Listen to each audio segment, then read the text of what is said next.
हं.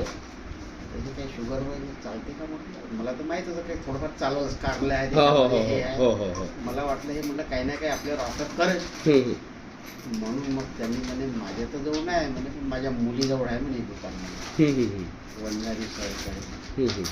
त्या म्हटलं हं. कोण घेतला बोललो. त्याच्यानंतर सर मी 2 महिन्यानं आलो. हं, हं, हं. माझ्या गोळ्या चालू होत्या. हं. 2 महिन्यानं आल्याच्या नंतर जेव्हा मी हा रस घेतला हं, हं. तर माझं शुगर हा 160 ते 150. मग पहिले किती होतं? 450. 450. 450 असताना ऑटो चालवायचे तुम्ही? गोळ्या चालू होत्या. गोळ्या घेतल्या. चालू होत्या, हां. गोळ्या चालू होत्या. अंधारी आणि आहे. नंतर मग हे घेतल्यावर किती दिवसात रिझल्ट आला? मला जवळपास 1.5 ते 2 महिन्यातच समजा रिझल्ट. बरं, हे एकटंच घेतलं की याच्यासोबत आणखी काही गामा पण नाही. गामा पण घेतला? म्हणजे हे आणि गामा गामा घेतला. आणि गामा घेतला. घेतलं आणि कसं? दरम्यान घेतलं.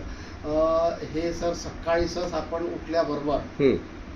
दात घासले हं. पहिले याला घ्यायचं. अर्धा घंटा काहीच नाही. किती घ्यायचं ते? 30 ml घेतलं सर. 30 ml. हां 30 ml. हां. आणि हे घेतल्याच्या नंतर जेवणाच्या पहिलं हं. गामा घ्यायचा. पहिला डोस गामाचा. हं. गामा घेतला संध्याकाळी तेच करायचं. इकडून गेलं हं. जेवणाच्या अगोदर गामा सकाळ संध्याकाळ. सकाळ संध्याकाळ का मीच तर नाही सर. हं. माझी आई आज जवळपास 85 वर्षाची. हं, हं, हं. माझ्या आईला पण देणं चालू आहे त्याच्यातलं 10 ml. आता अच्छा. 20 ml देऊन झालं. अच्छा. 30 घेऊन झालं. हां. ते सुद्धा आता उठून बसून आपली बरोबर आहे. अच्छा. हां. हे दोन्ही एकच चालू आहे. मी महिन्याच्या 2 नेत आहोत. अच्छा, 2 बॉटल. महिन्याच्या 2 बॉटल गामाच्या ह्या हां. 2 आणि आईला हे मेथीच्या उम- उमन चालू. उमेल चालू आहे. हां. त्याच्यामुळे तिचं पण जेवण तर तुमचं 450चं डायरेक्ट आता 160 वर. 160.